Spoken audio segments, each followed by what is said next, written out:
السلام علیکم ورحمۃ اللہ تعالی وبرکاتہ۔ بسم اللہ الرحمن الرحیم۔ یا رب لک الحمد کما ینبغی لجلال وجہک وعظیم سلطانک۔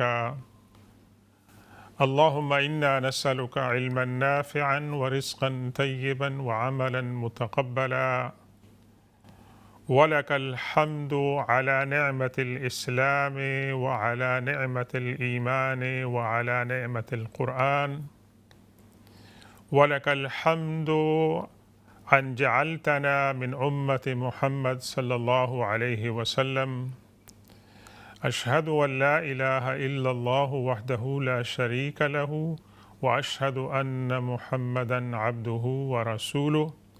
روی عن النبی صلی اللہ علیہ وسلم انہ قال نضر اللہ عمرا سمع منا حدیثا فحفظه حتى يبلغه غيره، فرب حامل فقه إلى من هو أفقه منه، ورب حامل فقه ليس بفقيه، او کما قال رسول اللہ صلی اللہ علیہ وسلم۔ رب اشرح لی صدری ویسر لی امری واحلل عقدۃ من لسانی یفقهوا قولی۔ السلام علیکم ورحمۃ اللہ تعالی وبرکاتہ۔ محترم ناظرین گرامی اور سامعین کرام، آپ کی خدمت میں دوبارہ ایک نئی صبح کے ساتھ اس دعا اور تمنا کے ساتھ حاضر ہو رہے ہیں کہ آپ جہاں کہیں بھی ہوں، اللہ تبارک و تعالی آپ کو ایمان کی سلامتی، صحت اور عافیت، اور آپ کے قرب و جوار میں جہاں کہیں بھی آپ ہوں، اللہ تعالی وہاں پر خیر و عافیت جو ہے وہ عطا فرمائے۔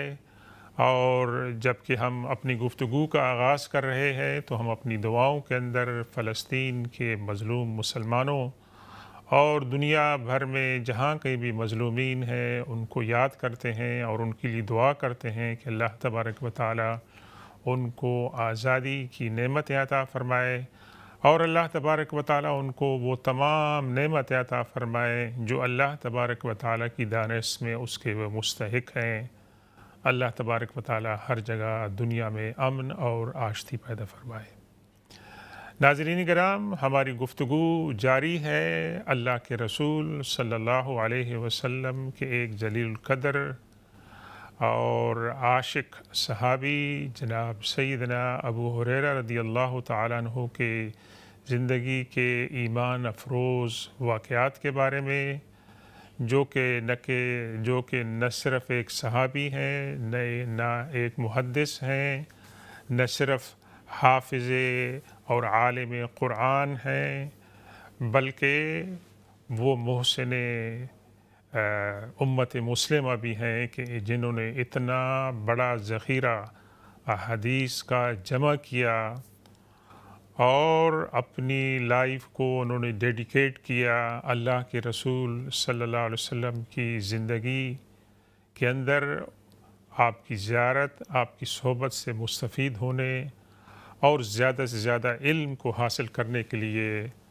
اور جس طرح ہم عرض کر رہے ہیں کہ ان کا عرصہ جو تھا اللہ کے رسول صلی اللہ علیہ وسلم کی صحبت میں تقریباً 3 سے 4 سال کا تھا، لیکن اس عرصے میں انہوں نے بہت کچھ پایا، اور شاید ہمارا یہ گمان ہے، ہمارا یہ تاثر ہے کہ جب انہوں نے اسلام کو، پیغمبر اسلام صلی اللہ علیہ وسلم اور صحابہ کرام کی جماعت کو جوائن کیا تو کافی عرصہ اسلام کی تاریخ کا گزر چکا تھا۔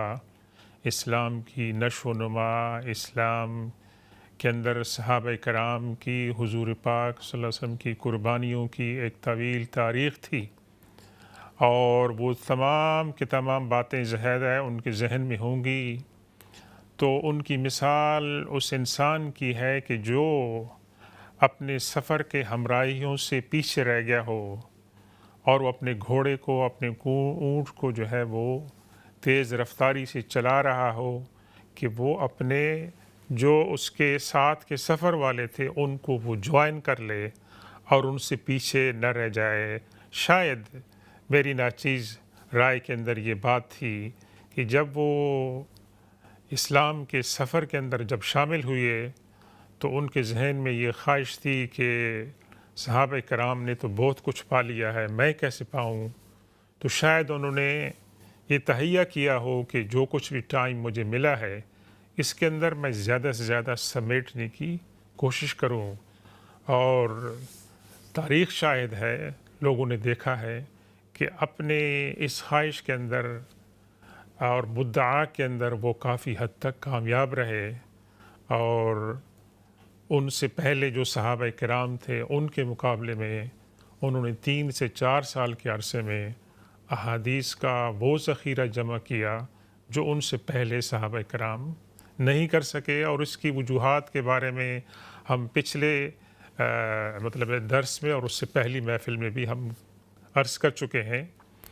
تو حضرت ابو ہریرہ رضی اللہ تعالیٰ عنہ نے ایک مشن بنا لیا تھا، اور ایک ان کے ذہن میں ایک بہت واضح بات تھی کہ اللہ کے رسول صلی اللہ علیہ وسلم سے سیکھا جائے۔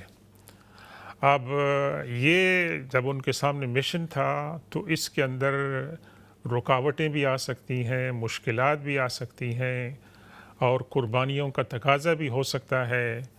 تو انہوں نے ان تمام چیزوں کو پس پشت رکھا، اور سب سے پہلے جو بات تھی کہ وہ اس مدینہ پاک کے اندر جب آئے ہیں تو وہ غریب الوطن تھے، وہ مہاجرین کی طرح نہیں تھے کہ مہاجرین نے تو ہجرت کی تھی مکہ سے، اور حضرت ابو ہریرہ رضی اللہ تعالیٰ عنہ بھی تقریباً اسی نیت سے آئے تھے کہ سب کچھ پیچھے چھوڑ آئے تھے، اور ان کا یہی تھا کہ میں نے اللہ کے رسول صلی اللہ علیہ وسلم اور صحابہ کرام کی جماعت کے اندر رہنا ہے۔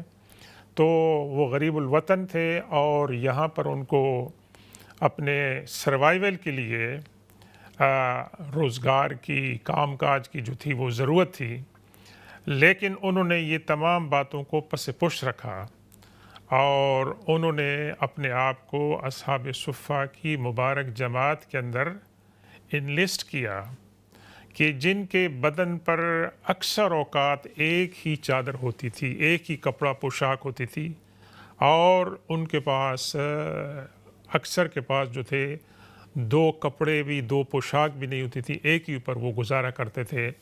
اور یہ غرباء صحابہ کرام تھے، اور ان دربار نبی سے، صحابہ کرام سے کسی نے کچھ لا کر دے دیا تو وہ کھا لیا، اور اسی پر ان کو گزارا ہو گیا۔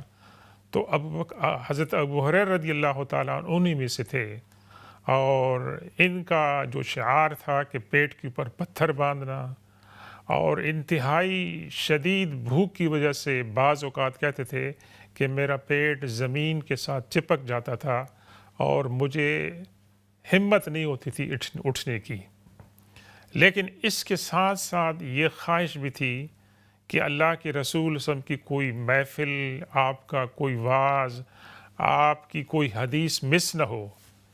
اور وہ مبارک ترین ایام تھے اور گھڑیاں تھیں کہ جب حضرت ابو ہریرہ رضی اللہ تعالیٰ عنہ اور حضور پاک صلی اللہ علیہ وسلم کے درمیان اور کوئی نہیں ہوتا تھا، اور اس دوران میں حضرت ابو ہریرہ رضی اللہ تعالیٰ عنہ اللہ کے رسول صلی اللہ علیہ وسلم سے صحابہ کے سے سوال کرتے تھے، اور بقول حضرت عبداللہ بن عمر رضی اللہ تعالیٰ عنہ ایسے سوال کرتے تھے کہ جو سوال کرنے سے ہم گھبراتے تھے کہ کہیں اس کے اندر بے ادبی نہ ہو جائے۔ تو مثال کے طور پر ایک دن حضرت ابو ہریرہ رضی اللہ تعالیٰ عنہ نے پوچھا اللہ کے رسول صلی اللہ علیہ وسلم سے کہ سب سے زیادہ خوش نصیب انسان کون ہوگا جس کو آپ کی شفاعت جو ہے نصیب ہوگی؟ تو اللہ کے رسول صلی اللہ علیہ وسلم نے جو جواب دیا، اس جواب کے اندر ہم جیسے گناہگاروں کے لیے بہت سی خوشخبریاں ہیں کہ اللہ کے رسول سے فرمایا کہ میری شفاعت کا مطلب ہے کہ وہ لوگ مستحق ہوں گے جنہوں نے شہادت دی ہوگی اللہ تبارک و تعالی کی توحید کی اور میری رسالت کی، اور اللہ کے ساتھ کسی کو شریک نہیں ٹھہرایا ہوگا، تو ان کو اللہ تبارک و تعالی جو ہے وہ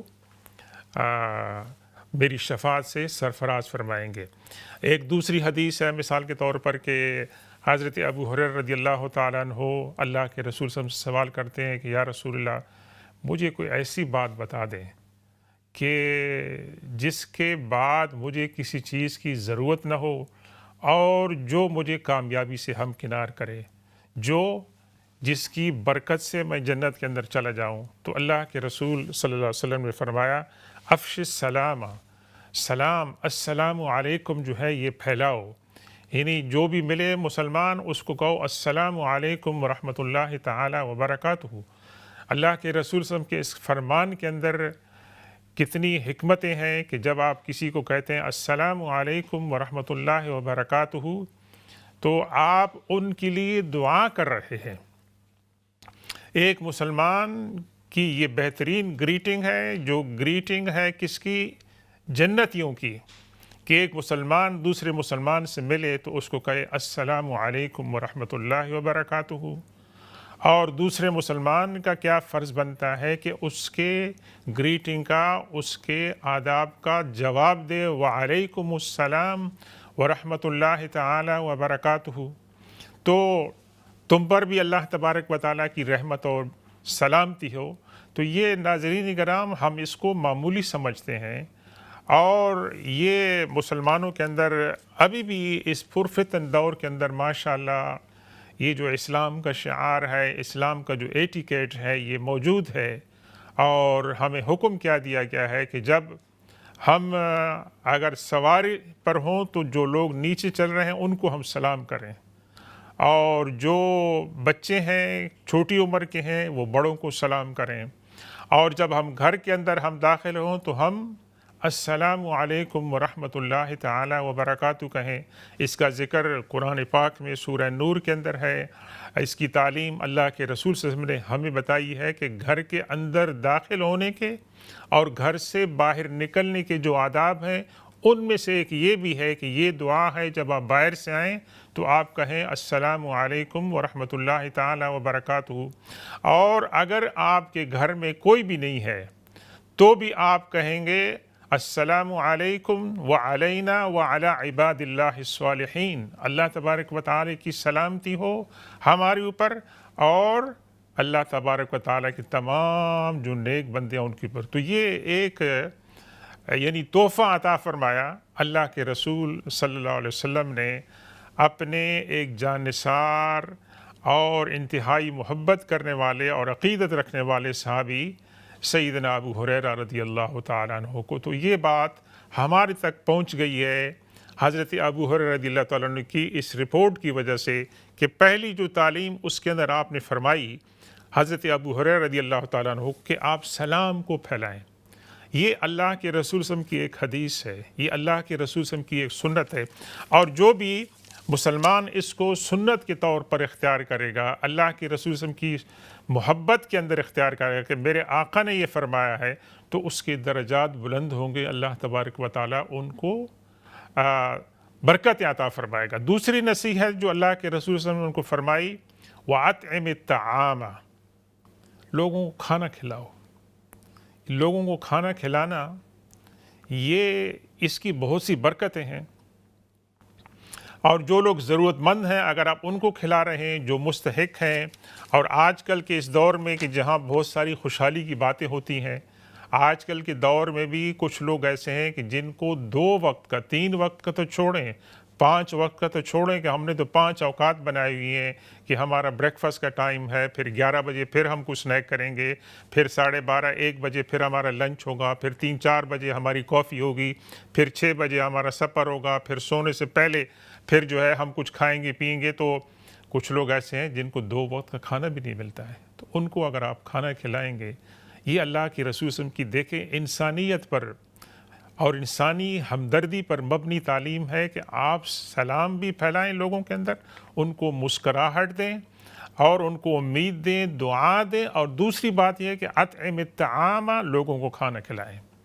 تو وہ لوگ مبارکباد کے مستحق ہیں، ان کے لیے بشارتیں ہیں کہ جو اللہ کے رسول صلی اللہ علیہ وسلم کی اس سنت پر اور آپ کی اس تعلیم پر عمل کرتے ہیں کہ وہ لوگوں کو کھانا کھلاتے ہیں۔ ماشاءاللہ آج کل کے اس دور کے اندر کئی لوگ ہیں جنہوں نے اپنی لائف ڈیڈیکیٹ کی ہوئی ہے اور وہ لوگوں کو کھانا کھلاتے ہیں۔ تو لوگوں کو کھانا کھلاتے ہیں تو اللہ تبارک و تعالیٰ ان سے خوش ہوتا ہے، اور اللہ تبارک و تعالیٰ ان کو ایسی برکتیں عطا فرماتا ہے کہ جس کا انسان تصور بھی نہیں کر سکتا۔ اور تیسری نصیحت اللہ کے رسول صلی اللہ علیہ وسلم نے حضرت ابو ہریرہ رضی اللہ تعالیٰ عنہ کو اس حدیث میں جو فرمایا وَصِلِ الْأَرْحَامَ، جو رشتہ داروں کے ساتھ جو تعلقات ہیں اس کو آپ مینٹین کریں، بلڈ ریلیشن جو ہے۔ اور بلڈ ریلیشن کے اندر کیا ہوتا ہے کہ اکثر نا اتفاقیاں ہوتی ہیں، ٹینشنز ہوتی ہیں، ناراضگیاں ہوتی ہیں، اور ناراضگیاں ہو سکتا ہے بجا ہو، ناراضگیاں ہو سکتا ہے کہ وہ انسگنیفیکنٹ ہو، لیکن ایک اس کی وجہ سے تعلقات جو ہیں وہ ٹوٹ جاتے ہیں۔ اور سل کا معنی جو اللہ کے رسول سے فرماتے ہیں کہ آپ اس کو مینٹین کریں۔ اس کا مطلب یہ نہیں ہے کہ کسی نے میرے ساتھ خاندان میں اچھا سلوک کیا تو میں ان کے جواب میں سلوک کروں، تو یہ تو آپ کسی کے ساتھ بھی کر سکتے ہیں، لیکن جو خونی رشتے ہیں ان کا احترام کچھ اور ہے ویسے۔ اور یہ جو رحم ہے اللہ تبارک و تعالیٰ کی صفات رحمان اور رحیم کے ساتھ وہ کنیکٹڈ ہے، اور یہ جو رحم ہے یہ کنیکٹڈ ہے اللہ تعالیٰ کے عرش کے ساتھ۔ اور اللہ تبارک و تعالیٰ نے فرمایا کہ جو اس کو مینٹین کریں گے میں ان کو مینٹین کروں گا، اور جس کو توڑیں گے میں اس کو توڑوں گا۔ تو اللہ تعالیٰ اللہ کے رسول صلی اللہ علیہ وسلم اپنے پیارے دوست حضرت ابو ہریرہ رضی اللہ تعالیٰ عنہ کو یہ نصیحت فرما رہے ہیں کہ جس کی وجہ سے آپ کو دنیا اور آخرت میں کامیابیاں مل سکتی ہیں۔ وَصِلِ الْأَرْحَامَ، یہ ایک چیلنج ہے، یہ مشکل کام ہے، ڈیفیکلٹ کام ہے، لیکن اللہ کے رسول فرمایا کہ نہیں، آپ نے اس کو مینٹین کرنا ہے۔ اور چوتھی نصیحت کیا فرمائی کہ آپ نے رات کو قیام کرنا ہے، وَالنَّاسُ نِيَامٌ، اور لوگ جو ہیں وہ سو رہے ہو۔ تو لوگ تو رات کو گہری نیند سوتے ہیں، آرام کی ضرورت ہے، دن کو کام کیا، صبح انہوں نے کام پہ جانا ہے، تو اس وقت آپ اٹھ کر قیام کریں۔ تو فرمایا کہ یہ تمام باتیں کرنے کے بعد کیا گیا ہے کہ آپ جنت کے اندر سلامتی کے ساتھ، پیس کے ساتھ آپ جنت کے اندر داخل ہوں گے۔ تو ناظرین کرام، یہ صحابہ کرام خاص طور پر حضرت ابو ہریرہ رضی اللہ تعالیٰ عنہ اور دیگر وہ صحابہ کرام کہ جنہوں نے اللہ کے رسول کی سنتوں کو اور حدیثوں کو محفوظ کیا، انہوں نے آگے اس کو پہنچایا، ہم تک پہنچیں۔ تو یہ تو اللہ کے رسول صلی اللہ علیہ وسلم کی ایک اور حدیث ہمیں یاد آتی ہے کہ جو شخص کسی اچھے کام کو انیشیٹ کرتا ہے اور دوسرے لوگ اس کی اگزامپل دیکھ کر اس کو فالو کرتے ہیں، تو قیامت تک جتنے لوگ اس نیک کام کو کریں گے ان تمام کا ثواب اس پہلے شخص کو جس نے اس نئے کام کی ابتدا کی تھی اس کو پہنچے گا۔ ان کے ثواب کے اندر کمی نہیں ہوگی، ان کے ثواب کے اندر کمی نہیں ہوگی، لیکن اس کا ایک جو اس نے نیک عمل شروع کیا اس کے بدلے میں نامعلوم کتنے لوگوں کی وجہ سے اس کا ثواب بڑھتا جائے گا۔ یہ ایسی ہی ہے جیسے کہ اللہ کے رسول صلی اللہ علیہ وسلم نے فرمایا کہ جو کسی روزہ دار کو روزہ کھلاتا ہے، روزہ کھلواتا ہے، تو اس کو وہ جن کو وہ روزہ مطلب ہے کہ افطار کروا رہا ہے ان کا بھی ثواب ملتا ہے اور ان کے ثواب کے اندر کمی نہیں ہوتی ہے۔ اور اسی طریقے سے اللہ کے رسول صلی اللہ علیہ وسلم نے فرمایا کہ جس نے کسی بری بات کو شروع کیا، کوئی بری بات انیشیٹ کی، اور اس کو دیکھا دیکھی دوسرے لوگ وہ بری بات کرتے ہیں، تو ان تمام کے جو گناہ ہیں اس انسان کے اوپر جائیں گے جس نے کسی برائی کو انوینٹ کیا تھا، اور ان کے گناہوں کے اندر کمی نہیں ہوگی، لیکن ان کے گناہوں کا بوجھ بھی اس کے اوپر ڈالا جائے گا۔ تو اب ناظرین کرام، یہ اللہ کے رسول صلی اللہ علیہ وسلم نے یہ جو باتیں بتائی ہیں اور یہ باتیں محفوظ ہو گئیں، یہ باتیں لوگوں تک پہنچیں، لوگوں نے ان کے اوپر جو ہے وہ عمل کیا، تو یہ جو باتیں ہم تک پہنچی ہیں یہ بہت ہی انمول باتیں ہیں، انویلیوبل باتیں ہیں، بہت ہی قیمتی ہیں، لیکن اس کے لیے قربانی دی حضرت ابو ہریرہ رضی اللہ تعالیٰ عنہ نے، بہت زیادہ قربانی دی کہ جس کا انسان کے پیٹ بالکل خالی ہے اور جس نے پیٹ پر پتھر باندھی ہوئی ہے اور جو بھوک کی وجہ سے بے ہوش ہو جاتے ہیں، زمین کے اوپر گر جاتے ہیں، لیکن وہ اللہ کی رسول صلی اللہ علیہ وسلم کی حدیث کو مس کرنے سے اپنے آپ کو بچاتے ہیں۔ یہ کتنا بڑا جذبہ تھا۔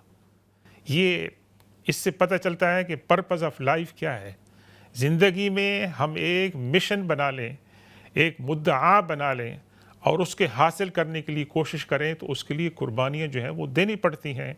اور کسی عربی شاعر نے کہا تھا کہ جو بزرگی ہے اور عظمت ہے اس کو حاصل کرنے کے لیے صبر کو جو ہے وہ چوسنا پڑتا ہے۔ تو ابو ہریرہ رضی اللہ تعالیٰ عنہ ایک لحاظ سے اس کی ایمبوڈیمنٹ تھے اور انہوں نے اس کی مثال جو ہے وہ قائم کی۔ وہ خود فرماتے ہیں کہ بعض اوقات مجھے بھوک اتنی ستاتی تھی کہ میں ڈائریکٹ لوگوں سے نہیں کہتا تھا کہ یار مجھے بھوک لگی ہے کچھ کھانا کھلاؤ، میں ایک بہانہ ڈھونڈتا تھا۔ اور بہانہ کیا ڈھونڈتا تھا کہ میں ان کے سامنے ایک قرآن کی آیت پڑھتا تھا کہ آپ ذرا مجھے اس قرآن کی آیت کا مطلب سمجھائیں۔ حالانکہ مجھے قرآن کی اس آیت کا مطلب پتہ ہوتا تھا، لیکن میں سوچتا تھا کہ شاید میری حالت دیکھ کر کہیں گے یار ابو ہریرہ آ جاؤ گھر میں کھانا کھا لو یا یہ روٹی لے لو، تھوڑا سا کھانا مطلب دے۔ تو کہتے ہیں میں اس طرح لوگوں سے مطلب ہے کہ تعلقات بناتا تھا۔ ایک دن میں نے حضرت عمر فاروق رضی اللہ تعالیٰ عنہ سے کہا کہ اس آیت کا مطلب کیا ہے۔ انہوں نے وہ آیت کا مطلب مجھے بتایا اور دروازہ اپنا بند کر کے گھر کے اندر چلے گئے۔ میرا مطلب پورا نہیں ہوا، میں وہاں سے نکلا تو میں زمین پہ گر گیا، یعنی انتہائی بھوک کی وجہ سے میں بے ہوش ہو گیا۔ اور ہم جانتے ہیں کہ جب آپ کو زیادہ بھوک لگتی ہے تو آپ کا شوگر کا لیول بہت زیادہ گر جاتا ہے اور وہ بھی خطرناک ہے۔ ہم جب زیادہ کھاتے ہیں تو شوگر کا لیول بہت زیادہ ہو جاتا ہے، تو وہ بھی خطرناک ہے۔ تو ابو ہریرہ رضی اللہ تعالیٰ عنہ کو اللہ کے رسول صلی اللہ علیہ وسلم نے گزرتے ہوئے دیکھ لیا، اٹھایا پیار سے، اور حضور پاک صلی اللہ علیہ وسلم سمجھ گئے کہ ابو ہریرہ کی یہ حالت کیوں ہے۔ فرمایا ابو ہریرہ آؤ میرے ساتھ چلو، میرے گھر چلو۔ تو اللہ کے رسول صلی اللہ علیہ وسلم اپنے گھر لے گئے اور وہاں گھر والوں سے اجازت لی۔ ابو ہریرہ رضی اللہ کو اندر بلایا اور پوچھا کہ آپ کے پاس یہ جو دودھ کا پیالہ پڑا ہے یہ کس نے دیا ہے، یہ ہدیہ ہے یا زکوٰۃ ہے؟ تو گھر والوں نے جواب دیا کہ یہ ہدیہ آپ کو کسی نے بھیجا تھا۔ تو اللہ کے رسول صلی اللہ علیہ وسلم نے ابو ہریرہ رضی اللہ کو بٹھایا اور ان کو دودھ کا پیالہ پیش فرمایا اللہ کے رسول صلی اللہ علیہ وسلم نے۔ اور ابو ہریرہ رضی اللہ تعالیٰ عنہ بھوکے تھے، اور آپ کو پتہ ہے ناظرین کہ عرب کے اس معاشرے کے اندر کھجور اور دودھ جو تھا یہ ایک مرغوب غذا تھی کیونکہ انتہائی نیوٹریشن ہے۔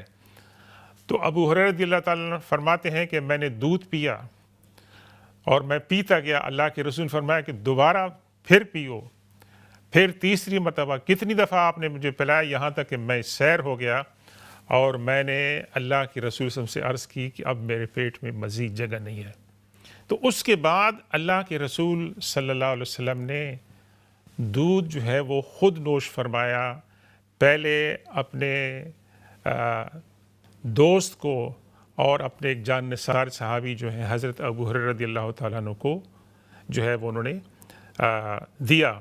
تو ناظرین یہ اس کی ایک دو مثالیں اور بھی انشاءاللہ ہم بریک پہ جانے کے بعد جب ہم حاضر ہوں گے تو آپ کو ایسے سنائیں گے اور اس کے اندر حکمتیں جو ہیں اس کے بارے میں بات کریں گے۔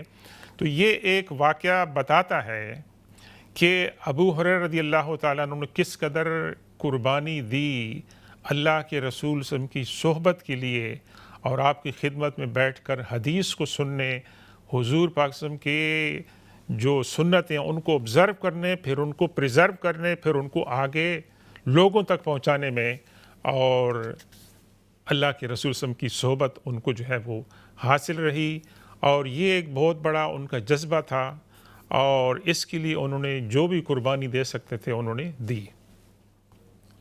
تو انشاءاللہ ناظرین کرام آپ سے تھوڑی دیر کے بعد دوبارہ ملاقات ہوگی وقفے کے بعد، اور ہم اس سلسلے کو جاری رکھیں گے، اور وقفے کے بعد جب ہم حاضر ہوں گے تو آپ کے کوئی سوالات ہوں گے تو انشاءاللہ ان کے جوابات بھی دینے کی ہم کوشش کریں گے۔ آپ ہمارے ساتھ رہیے۔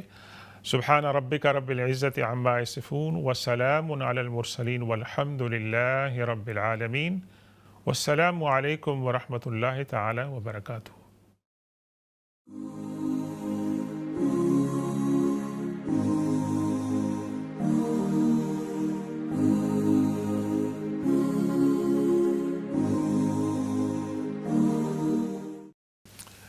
بسم اللہ الرحمن الرحیم۔ السلام علیکم ورحمۃ اللہ تعالی وبرکاتہ۔ ویلکم بیک ناظرین گرامی۔ ہم اپنے وقفے پہ جانے سے پہلے گفتگو کر رہے تھے اللہ کے رسول صلی اللہ علیہ وسلم کے انتہائی جانثار صحابی اور محدث جناب سیدنا ابو ہریرہ رضی اللہ تعالیٰ عنہ کی زندگی کے ایمان افروز واقعات کے بارے میں۔ اس سلسلے کو ہم جاری رکھتے ہیں۔ اس دوران آپ کے اگر کوئی سوالات ہیں تو انشاءاللہ ان کے جوابات دینے کی بھی ہم کوشش کریں گے۔ وقفے پہ جانے سے پہلے ہم نے ایک چھوٹا سا واقعہ ذکر کیا تھا، حضرت ابو ہریرہ رضی اللہ تعالیٰ عنہ کا حضرت عمر فاروق رضی اللہ تعالیٰ عنہ سے ایک آیت کے بارے میں سوال۔ تو حضرت عمر اس واقعے میں کہ انہوں نے واقعہ کا حضرت ابو ہریرہ کو اس آیت کا جواب دیا اور اپنے گھر چلے گئے۔ یعنی حضرت عمر فاروق رضی اللہ تعالیٰ عنہ حضرت ابو ہریرہ کا جو اصل مدعا تھا اس کو نہ سمجھ پائے اور اپنا ان کو جواب دے کے گھر میں چلے گئے۔ بعد میں حضرت ابو ہریرہ رضی اللہ تعالیٰ عنہ نے حضرت عمر رضی اللہ تعالیٰ عنہ سے بتایا کہ میرے ساتھ کیا ہوا، اور یہ بھی کہا کہ اس آیت کا مفہوم میں آپ سے زیادہ بہتر جانتا تھا، لیکن مجھے اس وقت شدید بھوک تھی، میں اس امید پہ تھا کہ آپ مجھے اپنے گھر لے جائیں گے یا کچھ کھلائیں گے پلائیں گے، اور حضور پاک صلی اللہ علیہ وسلم نے اس طرح میری خاطر تواضع کی۔ تو حضرت عمر فاروق رضی اللہ تعالیٰ نے فرمایا کہ کاش اللہ کے رسول صلی اللہ علیہ وسلم نے تمہارے ساتھ جو سلوک کیا میں تمہارے ساتھ وہ سلوک کرتا تو وہ میرے لیے سرخ اونٹوں کے مقابلے میں بہتر ہوتا، یعنی میں آپ کے مدعا کو نہیں سمجھ سکا۔ اسی طرح کا ایک اور دلچسپ واقعہ ہے۔ ہمارے ساتھ ایک کالر ہیں۔ السلام علیکم ورحمۃ اللہ تعالیٰ وبرکاتہ۔ وعلیکم السلام ورحمۃ اللہ وبرکاتہ۔ استاد محترم، بڑا اچھا پروگرام ہے۔ میں تو اس جگہ گیا ہوں جس جگہ انہوں نے ان کی جناب بلیاں ہوا کرتی تھیں، اور اسی لیے ان کو ابو ہریرہ کہا گیا ہے، بلیوں کا باپ۔ جی ان کے متعلق یہ اگر آپ ان کی بلیوں کو دیکھیں تو رشک ہوتا ہے، پیار آتا ہے، اور ان بلیوں کے متعلق یہ کہا جاتا ہے، وہاں جو لوگ ہیں وہ کہتے ہیں جی کب ان کو بولو براز آتا ہے تو وہ کونے خدرے میں ہوتی ہیں، لیکن بولو براز جب آتا ہے تو باہر جا کے حرمت روزہ مقبول اس طرح ان کے دل میں بھی بسا ہوا ہے کہ باہر جا کے جناب بولو براز کر کے واپس آ جاتی ہے۔ بہت کم عرصہ انہوں نے 2.5-3 سال غالباً انہوں نے حضور اکرم صلی اللہ علیہ وسلم کی اقدس میں حاضری دی، لیکن وہ حافظہ اتنا مضبوط تھا کہ وہ بہت ساری احادیث جو ہیں، غالباً سب سے زیادہ احادیث جو ہیں ان کے نام سے منسوب ہوتی ہیں۔ اللہ تعالیٰ ان پہ رحمت نازل کرے اور ہمیں ان کے نقش قدم پر چلنے کی توفیق عطا کرے۔ السلام علیکم۔ وعلیکم السلام ورحمۃ اللہ وبرکاتہ۔ بہت بہت شکریہ جناب ہمارے بزرگ زبیری صاحب کا جو اپنے خیالات کا اظہار کر رہے تھے۔ اللہ تعالیٰ ہمیں اور سیدنا ابو ہریرہ رضی اللہ تعالیٰ عنہ کو اللہ کے رسول صلی اللہ علیہ وسلم کے حوض کوثر پہ اکٹھا فرمائے، اور ان کی جو احادیث ہیں، روایات ہیں، ان کو پڑھنے کا موقع ملے۔ ماشاءاللہ علماء اسلام نے حدیث کی خدمت میں حضرت ابو ہریرہ رضی اللہ تعالیٰ عنہ کی جو مرویات ہیں اس پہ ایک الگ مجلد بنائی ہے، ایک الگ والیوم ہے۔ حضرت عائشہ کی مرویات الگ ہیں، اسی طریقے حضرت عبداللہ بن عمر ہیں اور دیگر صحابہ کرام ہیں جن کی مرویات ہیں۔ ایک تو آپ کو احادیث کی کتاب میں مختلف چیپٹرز میں نظر آئیں گی، اور اس کے ساتھ ساتھ کیا ہے کہ بھی ان تمام کی جو احادیث ہیں ہر صحابی کی الگ الگ بھی جو ہے وہ بیان کی گئی ہیں۔ تو یہ جو ہے ایک یونیک مطلب ہے کہ اگزامپل ہے، ٹریٹمنٹ ہے کہ جو مسلمانوں نے قرآن کے ساتھ اور اللہ کے رسول صلی اللہ علیہ وسلم کی احادیث کے ساتھ کیا ہے، اور یہ سلسلہ جو ہے وہ جاری ہے۔ تو ہم آپ کے سامنے ایک اور دلچسپ واقعہ پیش کرتے ہیں حضرت ابو ہریرہ رضی اللہ تعالیٰ عنہ کی بھوک کے بارے میں، اور سٹارویشن، اپنے آپ کو صبر اور جفاکشی کی جو ان کی جو لائف تھی اس کے بارے میں۔ تو فرماتے ہیں کہ ایک دن میں گھر سے نکلا اور اسی ارادے سے نکلا کہ باہر جا کے کچھ کہیں سے کھانا بنا کسی سے مل گیا. تو میں نے ایک بہت بڑی جماعت دیکھی اصحاب صفا کی، وہ بھی باہر کھڑی تھی. تو انہوں نے کہا کہ بھائی تم باہر کیوں نکل آئے ہو؟ میں نے کہا تم کیوں باہر کیوں نکل آئے ہو؟ تو انہوں نے کہا ہمیں تو بھوک لگی ہے ویسے. تو ہم لوگ کیا کیا کہ ہم لوگوں نے کہا کہ کوئی بھی ہمیں نہیں مل رہا ہے تو ہم سیدھے اللہ کے رسول صلی اللہ علیہ وسلم کے پاس حاضر ہو گئے. یہ دیکھیں محبت، عقیدت اور کمپینین شپ کی مثال ہے ویسے، کہ باہر ان کو تو پتہ تھا کہ اللہ کے رسول صلی اللہ علیہ وسلم کے گھر میں بھی فاقے ہوتے ہیں، تو انہوں نے اللہ کے رسول صلی اللہ علیہ وسلم کے دروازے کو نوک نہیں کیا، باہر چلے گئے کہ باہر سے کچھ مل جائے گا، لیکن وہاں بھی نہیں ملا اور بھوک بھی ناقابل برداشت ہو رہی ہے. تو اللہ کے رسول صلی اللہ علیہ وسلم کی بارگاہ میں سب حاضر ہو گئے، اور یہ دوپہر کا وقت ہے، چلچلاتی دھوپ ہے. تو اللہ کے رسول سے پوچھتے ہیں کہ بھائی اس وقت تمہارا آنا یہ کیسے ہے؟ ویسے مطلب ہے کہ what brings you here now؟ تو اللہ کے رسول صلی اللہ علیہ وسلم حضرت ابو ہریرہ فرماتے ہیں کہ ہم سب نے کہا کہ یا رسول اللہ، ہم کو بہت سخت بھوک لگی ہے اور کھانے کو کچھ بھی نہیں ہے. تو اللہ کے رسول صلی اللہ علیہ وسلم سب کو اپنے اندر کمرے میں، حجرے میں لے گئے اور گھر والوں سے پوچھا. تو ایک ٹرے تھی کھجوروں کی، وہ جو ہے پیش کی گئی، اور پھر اللہ کے رسول صلی اللہ علیہ وسلم نے فرمایا کہ ہر ایک کو کہ 2 کھجوریں پئیں، 2 کھجوریں لیں، اور اس کھجور کے کھانے کے بعد پھر آپ پانی پئیں تو یہ آپ کے لیے کافی ہوگا، اس سے آپ کا پیٹ بھر جائے گا. اب یہ بات تو آج کل کے دور میں ہماری تو سمجھ میں بات نہیں آ سکتی ہے کہ آپ 2 کھجور کھا لیں اور اس کے اوپر پانی پی لیں تو آپ کی بھوک چلی جائے گی. ہم تو شام کو جو روزہ افطار کرتے ہیں تو ہمارے پاس نہ معلوم کتنی کھجوریں ہوتی ہیں، کتنی چیزیں ہوتی ہیں، حالانکہ ہم نے صبح افطاری میں اچھا کھانا کھایا ہوتا ہے، اور اس کے باوجود شام کو جب افطاری ہوتی ہے تو ہمارے پاس دسترخوان پر اللہ تبارک و تعالیٰ کی مہربانی سے انواع و اقسام کی جو ہیں وہ نعمتیں ہوتی ہیں. تو یہ اللہ کے رسول صلی اللہ علیہ وسلم نے اپنے صحابہ کرام کو، جو اصحاب صفا میں سے تھے، جو انتہائی لاچار تھے اور بھوکے تھے، آپ نے 2 کھجوریں عطا فرمائیں. ہر ایک شخص کو فرمایا اس کے اوپر پانی پی لو اور تمہاری پیاس اور تمہاری بھوک اس سے بجھ جائے گی. تو حضرت ابو ہریرہ رضی اللہ تعالیٰ عنہ فرماتے ہیں کہ میں نے اپنی 2 کھجوریں جو ہیں اس میں سے ایک کھجور تو میں نے کھا لی اور ایک میں نے رکھ لی ویسے، کہ یہ میں اپنی والدہ کے لیے لے جاؤں گا.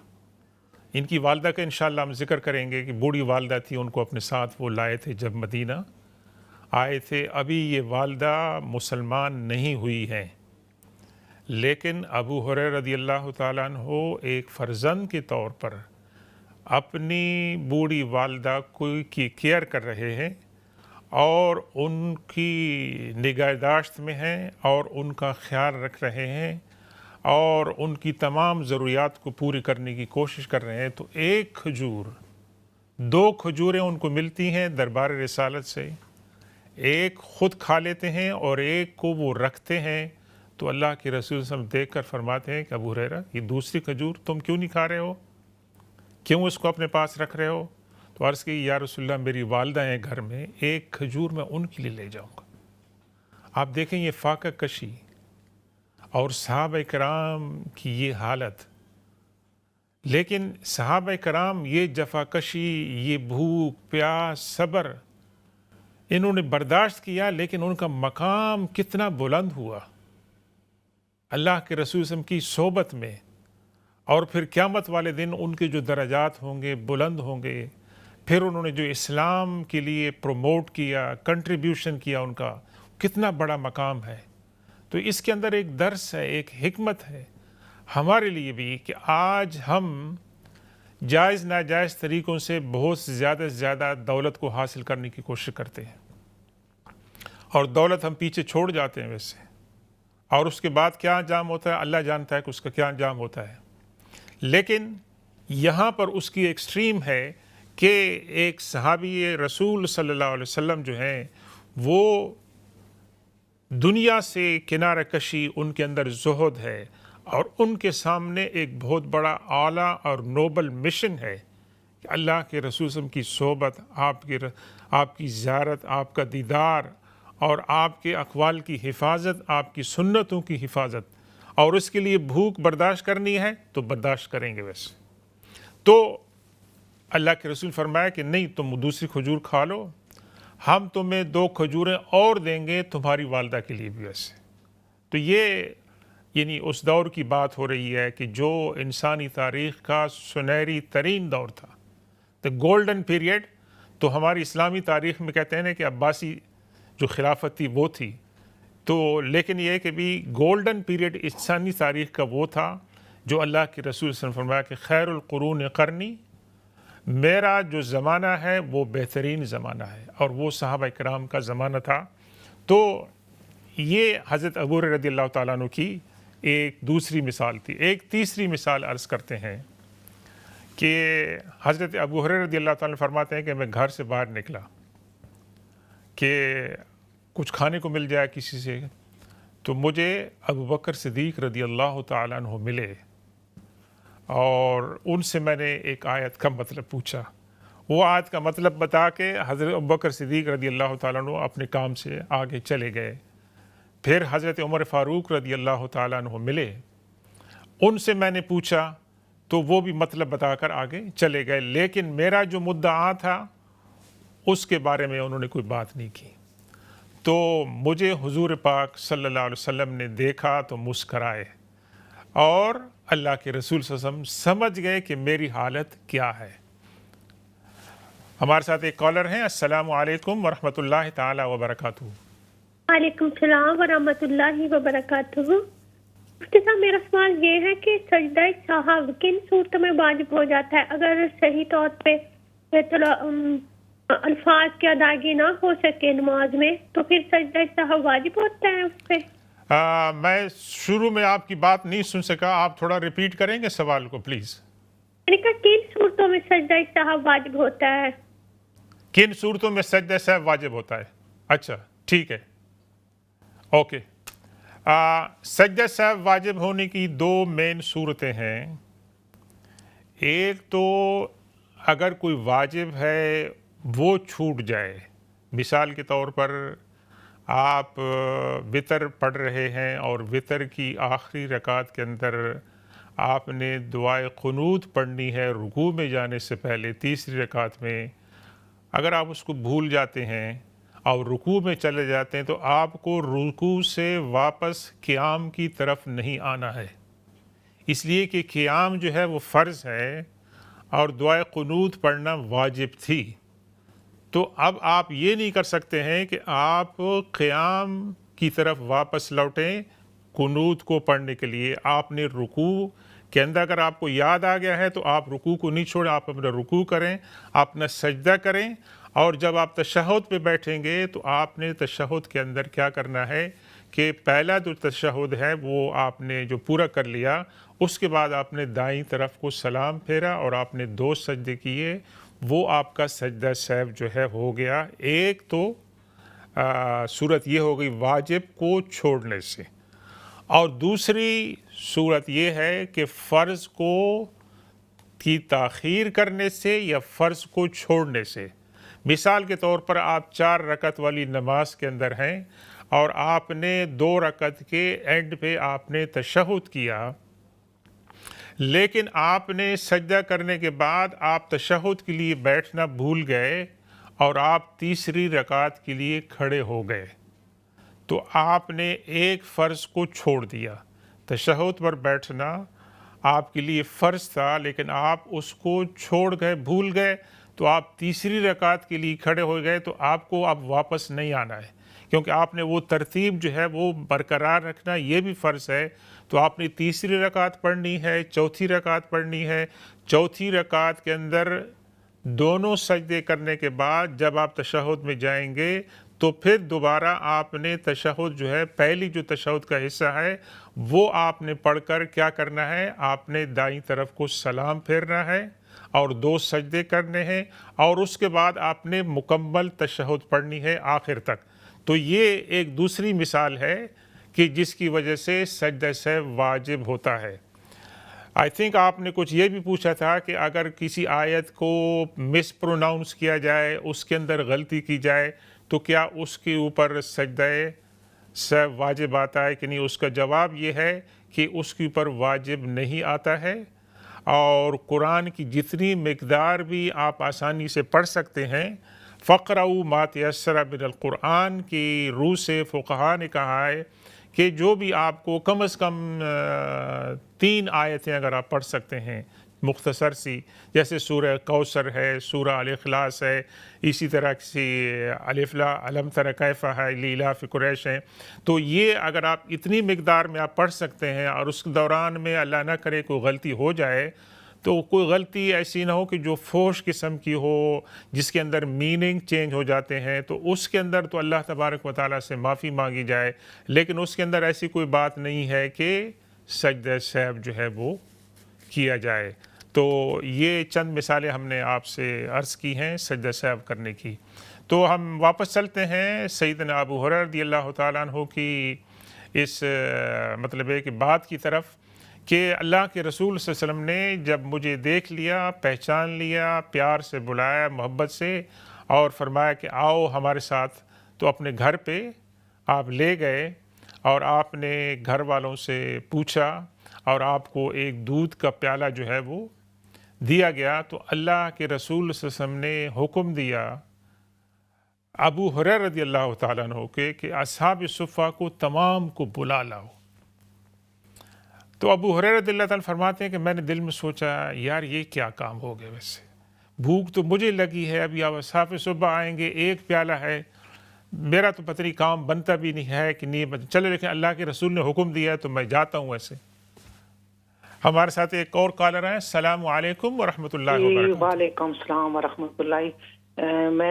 میں نے کوشچن پوچھنا ایک کہ جب ہم الحمد شریف پڑھتے ہیں تو آخر میں ولدوالین آمین پڑھتے ہیں، تو کچھ لوگ ولدوالین نہیں پڑھتے، ولدوالین پڑھتے ہیں، تو یہ دونوں صورتوں میں صحیح ہے یا ولدوالین صحیح ہے؟ اچھا، ایک سیکنڈ جانے سے پہلے پلیز میں جو آپ کی بات سناؤں، ایک تو کہتے ہیں ولدالین جی، اور دوسرے کہتے ہیں ولدالین، جی جی بالکل ٹھیک ہے نا؟ یہ آپ کا سوال کیا ہے جناب، فرمائیں۔ میرا سوال یہ ہے کہ ولدوالین صحیح ہے یا ولدوالین صحیح ہے؟ دونوں صورتوں میں کون سا صحیح ہے؟ اچھا میں عرض کرتا ہوں۔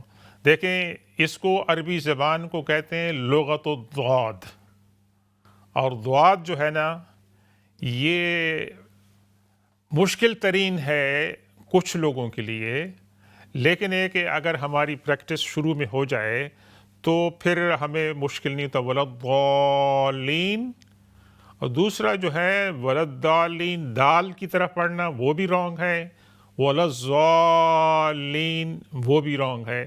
تو الحمدللہ آج کل آپ ٹی وی پر دیکھ سکتے ہیں کہ حرم پاک سے، حرم مدینہ سے، حرم مکہ سے جب نماز آپ کو لائیو ٹیلی کاسٹ کرتے ہیں تو آپ امام صاحب کو سنیں کہ وہ امام صاحب پروناؤنس کرتے ہیں ولضالین، ولضالین نہیں کہتے ہیں۔ ویسے دیکھیں ولضالین سے میننگ چینج ہو جاتے ہیں۔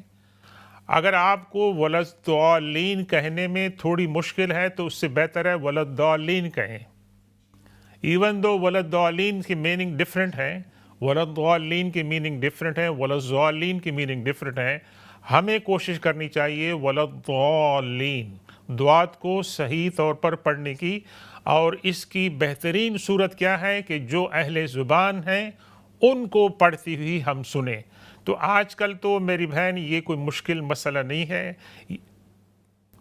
ہاں، یہ آپ جو ہے انٹرنیٹ پہ آپ دیکھ سکتے ہیں، اور آپ کو تھوڑی سی پریکٹس کرنی پڑے گی تو انشاءاللہ اس کے اندر مشکل نہیں ہوگی۔ لیکن کچھ لوگ کو بتائیں بھی تو وہ کہتے ہیں ولضالین۔ بھائی آپ زیادہ اس زبان کو جانتے ہیں یا جو اہل زبان ہے؟ جو اہل زبان ہیں وہ کہتے ہیں ولضالین، وہ کہتے ہیں غیر المغضوب علیہم، اور آپ کہتے ہیں غیر المغضوب علیہم ولضالین۔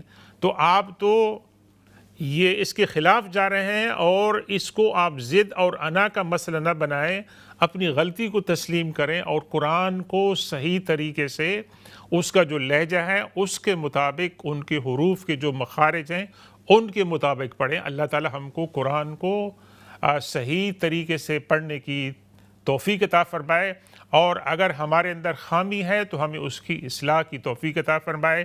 اور آج کل جو اصلاح کرنا ہے، سیلف امپرومنٹ از پاسبل، کہ آپ کسی کو دیکھ کر جب آپ ان کو پڑھتے ہوئے سنتے ہیں تو آپ دیکھتے ہیں کہ ان کی زبان کا لب و لہجہ اور طریقہ اور زبان کو کس طریقے سے وہ ادا کرتے ہیں وہ ایزی ہے۔ تو ولضالین کہنے سے پرہیز کریں، ولضالین جو صحیح مخرج اس کے پر۔ تو ہم ناظرین کرام جاتے ہیں واپس اس واقعے کی طرف کہ اللہ کے رسول صلی اللہ علیہ وسلم نے حضرت ابو ہریرہ رضی اللہ عنہ کو فرمایا کہ جاؤ تمام اصحاب صفہ کو بلا کے لاؤ۔ جب تمام اصحاب صفہ آ گئے تو حضرت ابو ہریرہ رضی اللہ تعالیٰ عنہ کی عجیب کیفیت تھی، لیکن اب اللہ کے رسول صلی اللہ علیہ وسلم نے کیا حکم دیا کہ یہ پیالہ تمام صحابہ کرام کو تم پلاؤ۔ تو یہ ان کی جو تکلیف تھی اس کے اندر انکریز ہو رہا تھا کہ بھائی بھوک تو مجھے لگی ہے، آپ نے سب کو بلا لیا، لیکن اللہ کے رسول کا حکم ہے۔ تو تمام صحابہ کرام جو موجود تھے، اصحاب صفہ، ان تمام کو دودھ پلایا، اور دودھ ابھی تک پیالے میں اسی طرح موجود ہے۔ آخر میں اللہ کے رسول فرمایا ابو ہریرہ اب تم پیو، میں رہ گیا ہوں اور تم رہ گئے ہو۔ اور ابو ہریرہ رضی اللہ تعالیٰ عنہ کو آپ نے فرمایا کہ پیو اور پیو اور پیو، یہاں تک کہ میں سیر ہو گیا، اور پھر اللہ کے رسول صلی اللہ علیہ وسلم نے دودھ خود پیا۔ دیکھیں سردار انبیاء سرور کونین صلی اللہ علیہ وسلم کی یہ سنت اور آپ کی اگزامپل کہ آپ کے اپنے صحابہ کرام کو پہلے سرو کیا، جس کو آپ کہتے ہیں نا عربی سید القوم خادمہم یا ساقی القوم آخرہم، جو لوگوں کو پلانے والا ہوتا ہے وہ آخر میں خود پیتا ہے۔ تو لوگ مہمانوں کو پہلے کھلاتے ہیں، خود بعد میں کھاتے ہیں ویسے۔ تو ابو ہریرہ رضی اللہ تعالیٰ عنہ نے سیر ہو کر پیا، پھر اللہ کے رسول صلی اللہ علیہ وسلم نے پیا، اور دودھ اسی طرح موجود تھا۔ یہ ایک معجزہ تھا، اور یہ اللہ کے رسول صلی اللہ علیہ وسلم کی شفقت تھی اپنے صحابہ کرام کے اوپر۔ اور اس سے ہمیں پتہ چلتا ہے کہ صحابہ کرام اصحاب صفہ خاص طور پہ حضرت ابو ہریرہ رضی اللہ تعالیٰ جو تھے وہ کس طرح انہوں نے بھوک اور پیاس کو برداشت کیا اور اللہ کے رسول صلی اللہ علیہ وسلم کی صحبت کو اختیار کیا۔ تو ناظرین کرام، آج کی اس محفل میں جو کچھ بھی ہم کہہ سکے حضرت ابو ہریرہ رضی اللہ تعالیٰ عنہ کی شان میں، اللہ تعالیٰ قبول فرمائے۔ اللہ تبارک و تعالیٰ ہمیں ان کی مرویات کو پڑھنے اور ان کو سمجھنے اور ان پر عمل کرنے کی توفیق عطا فرمائے۔ بسم اللہ الرحمن الرحیم، الحمد للہ رب العالمین، والصلاة والسلام علی سیدنا و مولانا محمد وعلی آل سیدنا و مولانا محمد وبارک وسلم علیہ۔ اللہم انفعنا بما علمتنا وعلمنا بما ينفعنا۔ اللہم ربنا آتنا فی الدنیا حسنة وفی الآخرة حسنة وقنا عذاب النار۔ اللہم ارنا الحق حقا وارزقنا اتباعہ وارنا الباطل باطلا وارزقنا اجتنابہ۔ رب اجعلنی مقیم الصلاة ومن ذریتی ربنا وتقبل دعاء۔ ربنا اغفر لی ولوالدی وللمؤمنین یوم یقوم الحساب۔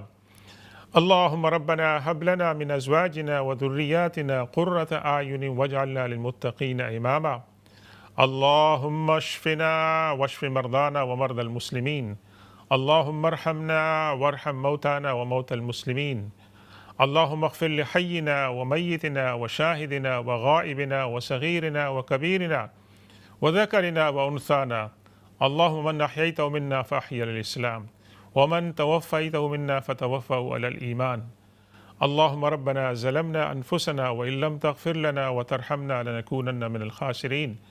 اللہم ارحم اخواننا المظلومین فی فلسطین۔ اللہم انصرہم من عندک نصرا عزیزا۔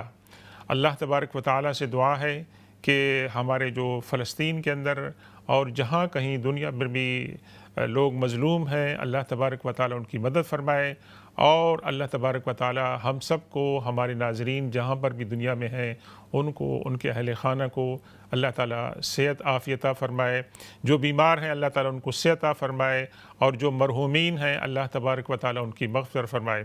وصلی اللہ تعالی علی خیر خلقہ سیدنا و مولانا محمد و آلہ و اصحابہ اجمعین برحمتک یا ارحم الراحمین۔